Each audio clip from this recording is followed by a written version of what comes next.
आज हम लोग एक नए टॉपिक लर्निंग की चर्चा करेंगे।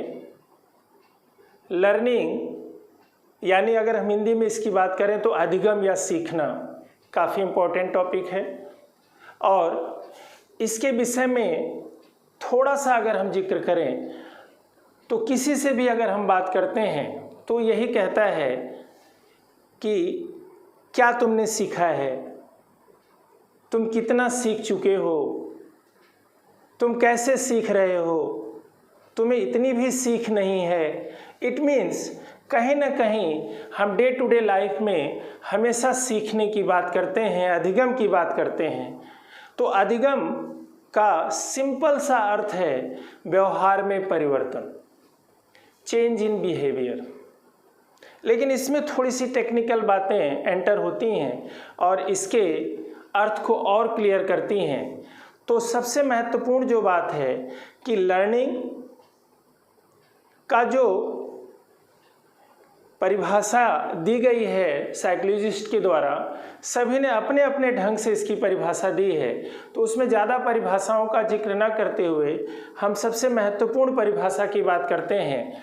तो उसमें सबसे महत्वपूर्ण परिभाषाओं में एक परिभाषा है जिसको अगर हम अधिगम टॉपिक की बात करें तो इसमें बीएफ स्किनर की परिभाषा सबसे महत्वपूर्ण तो नहीं लेकिन महत्वपूर्ण है ये, जो काफ़ी हद तक लर्निंग को, अधिगम को एक्सप्लेन करने का प्रयास करती है। तो इसमें हमने देखा क्या लिखा है इन्होंने, learning is a process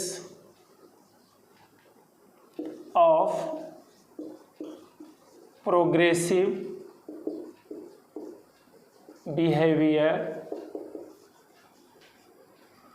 adaptation.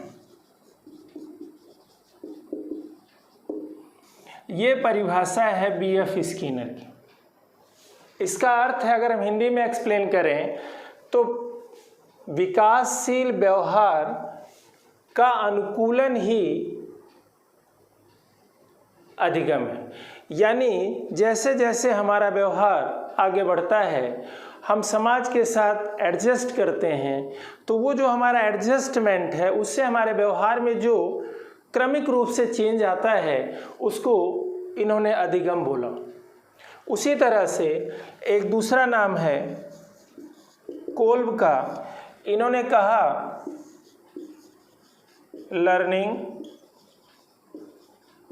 Is the process whereby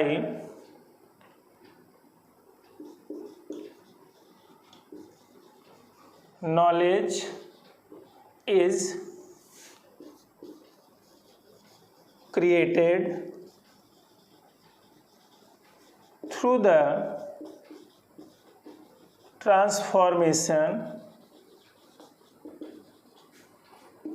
of experience।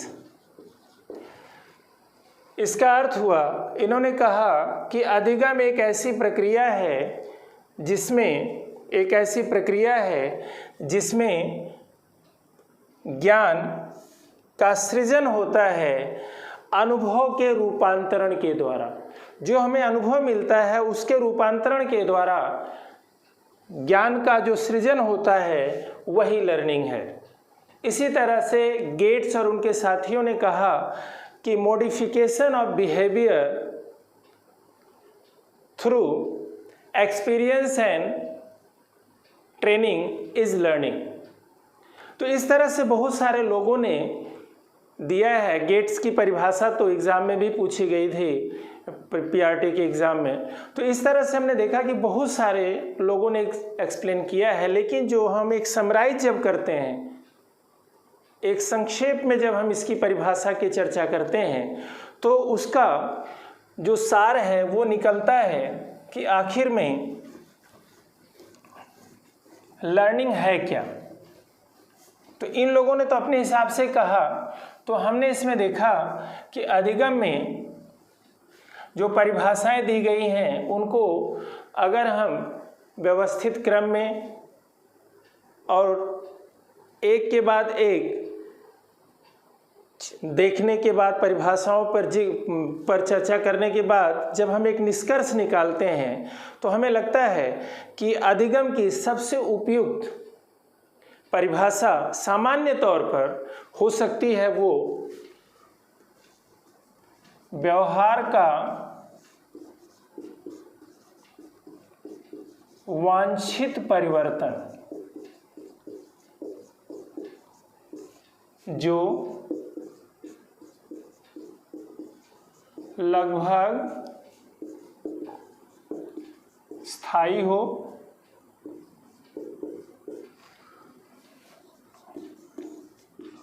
अभ्यास और अनुभव से हो,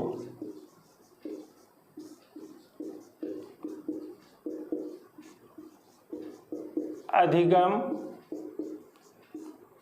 कहलाता है।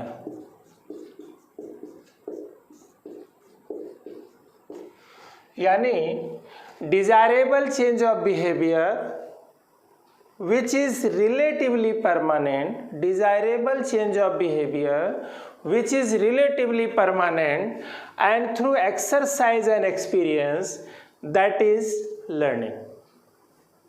यानी व्यवहार का ऐसा परिवर्तन, हमारे व्यवहार में ऐसा परिवर्तन जो पहले हमने नहीं किया, अब हमारे व्यवहार में वो चेंज आया है, वो समय के साथ उसमें जो परिवर्तन है, जो चेंज हमारे व्यवहार में है, वह हमारे अभ्यास और अनुभव से है और उसमें लगभग स्थायित्व देखा जाता है, लगभग स्थायित्व। और उसमें एक इन्होंने जिक्र किया है कि वांछित परिवर्तन।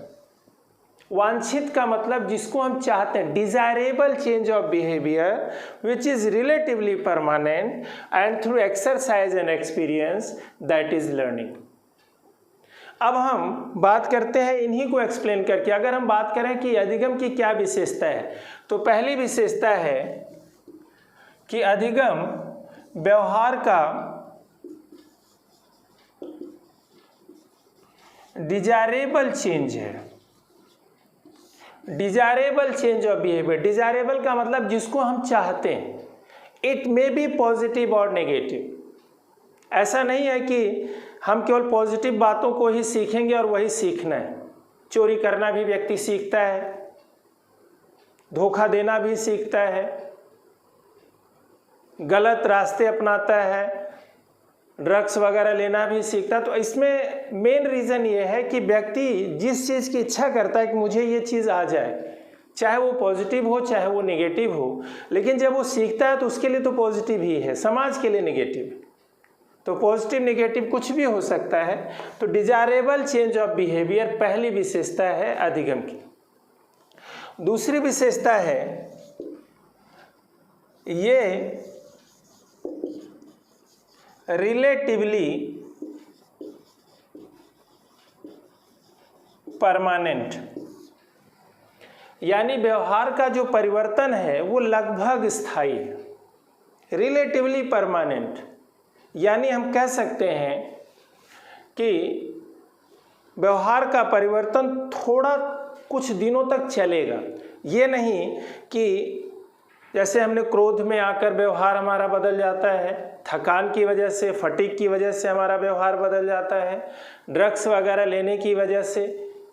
If the behaviour is going to be changed due to the drugs, due to fatigue, due to illness, due to anger, that is not learning। Learning का मतलब है वो स्थायी तो नहीं हो, लेकिन कम से कम कुछ दिनों हमारे व्यवहार में वो देखा जाए, यानी रिलेटिवली परमानेंट चेंज हो, तो वो लर्निंग कहा जाएगा। तीसरी जो विशेषता है वो है कि जो अभ्यास और अनुभव से हो, एक्सरसाइज एंड एक्सपीरियंस। ऐसा परिवर्तन जो अभ्यास और अनुभव से हो, यानी जो परिवर्तन हमारे व्यवहार में अपने आप आ जाता है उसको हम लर्निंग नहीं कहेंगे। अपने आप किन चीज़ों से आता है? मैच्योरिटी से। यानी जैसे जैसे हमारी उम्र बढ़ती है तो हमारे शारीरिक चेंजेस आते हैं जिसको कि मैच्योरिटी से जोड़ा जाता है। परिपक्वता से होने वाला परिवर्तन सीखना नहीं है। Change of behaviour through maturity is not a learning. अब एक प्रश्न बहुत ही सिंपल आता है कि हमारा जो व्यवहार है वो डिजायरेबल चेंज होना चाहिए हमारे व्यवहार में, वो रिलेटिवली परमानेंट होना चाहिए, और तीसरा क्या है, वो चेंज एक्सरसाइज और एक्सपीरियंस के थ्रू आए, हम उसके लिए प्रयास करें, अभ्यास करें, कोशिश करें, तब वो चेंज हमारे अंदर आए। बढ़ती उम्र के साथ या स्वाभाविक तौर से जो चेंज हमारे व्यवहार में आता है उसको हम लर्निंग नहीं कहते। फॉर एग्जाम्पल उसको हम मैच्योरिटी कहते हैं। और इस तरह के बहुत सारे क्वेश्चंस आते हैं कि इनमें से लर्निंग क्या है, तो हम कैसे अंदाज़ा लगाएंगे। हम यहाँ पे बहुत बड़ी चर्चा नहीं करने जा रहे हैं कि मैच्योरेशन की ये विशेषता है, लर्निंग की ये विशेषता है। सिंपल सा अर्थ है कि हम अंतर कैसे करेंगे कि ये लर्निंग है और ये मैच्योरिटी है, ये अधिगम है और ये परिपक्वता है। देखिए, जो चीज़ें सबके साथ होती हैं वो परिपक्वता है। जैसे बच्चा बैठेगा, बैठना सीख गया हम बोलते हैं, खड़ा होना सीख गया, चलना सीख गया बेशक बोलते हैं, लेकिन ये मैच्योरिटी। बोलना, हंसना, खड़ा होना, चलना, ये सब मैच्योरिटी है। लेकिन जब हम उसके लिए अभ्यास करते हैं, जैसे लिखना, गाली देना, पैर छूना, बड़ों का सम्मान करना, ऐसे शब्दों को हम कहते हैं सीखना। हम एग्जाम्पल एक ले सकते हैं बर्ड से कि तोता उड़ना सीख गया, वो मैच्योरिटी है। जैसे जैसे उसकी उम्र बढ़ेगी, यानी जैसे वो बड़ा होगा, पंख उसके बड़े होंगे, वो उड़ेगा, तो ये मैच्योरिटी है। लेकिन तोते ने राम राम कहना सीख लिया, क्योंकि हर तोता राम राम नहीं कहता, उसको हम कहते हैं सीखना। यानी अगर कोई भी कार्य हमें ऐसा लगता है कि हर कोई करता है तो हम उसको कहेंगे परिपक्वता, और जब कोई करता है उस काम को या ज़्यादातर लोग करते हैं, दैट इज़ लर्निंग। तो यहाँ पे बहुत बड़ा एक्सपीरियंस है हमें इस बात पे कि लर्निंग के थ्रू जो भी चीज़ें आएंगी, जो एक्सरसाइज के थ्रू जो भी चीज़ें आएंगी, एक्सपीरियंस के थ्रू जो भी चीज़ें आएंगी, वो सब में नहीं आएंगी, कुछ लोग जरूर बच जाएंगे। लेकिन अगर कोई चीज़ या कोई कार्य हर कोई करता है, इसका मतलब वो परिपक्वता है, लर्निंग नहीं है। जैसे एक प्रश्न आया था, चलना, बैठना, कूदना और पढ़ना, इनमें से लर्निंग क्या है? तो पढ़ना लर्निंग है। तो इस तरह से हम इस अर्थ को आगे देखेंगे। तो अगली विशेषता है कि जो लर्निंग है वो एक कंटिन्यूअस प्रोसेस है, यानी from birth till death learning चलती रहती है, वो कभी रुकती नहीं। अगली जो विशेषता है हम इसमें पढ़ सकते हैं कि लर्निंग एक सोशल प्रोसेस है, यानी लर्निंग के लिए हमें समाज में रहना जरूरी है। समाज से ही हम सीखेंगे और अपने सीखे हुए, अपने बदले हुए व्यवहार का प्रयोग हम समाज में ही करेंगे। तो लर्निंग एक सोशल प्रोसेस है। इसके अलावा हम बात करते हैं लर्निंग में इंडिविजुअल डिफरेंसेस देखने को मिलते हैं।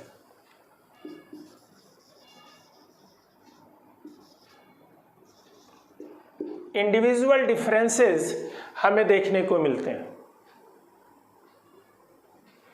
व्यक्तिगत भिन्नता हमें देखने को मिलती है।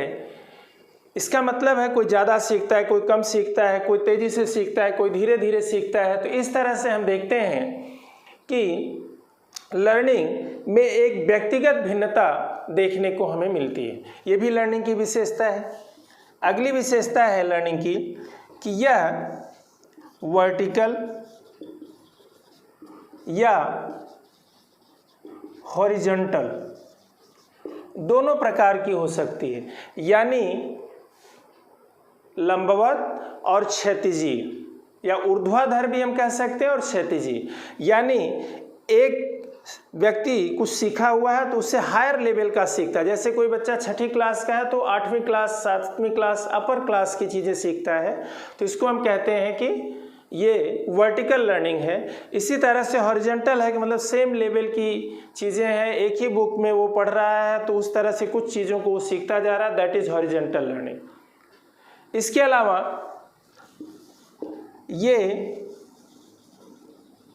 मेजरेबल है, यानी इसको हम मेज़र कर सकते हैं, यानी आपने कितना लर्निंग किया, हमने कितना लर्निंग किया, इट कैन बी मेजर्ड, ये लर्निंग की विशेषता है। और अगली विशेषता हम कह सकते हैं कि यह ट्रांसफरेबल है, इसका ट्रांसफ़र होता है। इट कैन बी ट्रांसफ़र, जैसे हम कहते हैं ट्रांसफ़र ऑफ लर्निंग, आज हमने जो सीखा उसको हम कल दूसरी परिस्थितियों में उस ज्ञान का, उस अनुभव का, उस अपने बदले हुए व्यवहार का प्रयोग करते हैं। इट मीन्स लर्निंग की ये सारी विशेषताएं हमें देखने को मिलती हैं। तो आज इस वीडियो में हम इतना ही करते हैं। आगे हम देखेंगे कि आपके लिए अगला जो हमारा वीडियो होगा वो बहुत इम्पोर्टेंट होगा, और उसको हम कह सकते हैं कि क्लासिकल कंडीशनिंग थियरी। हम अगले वीडियो में इसकी चर्चा करेंगे। धन्यवाद।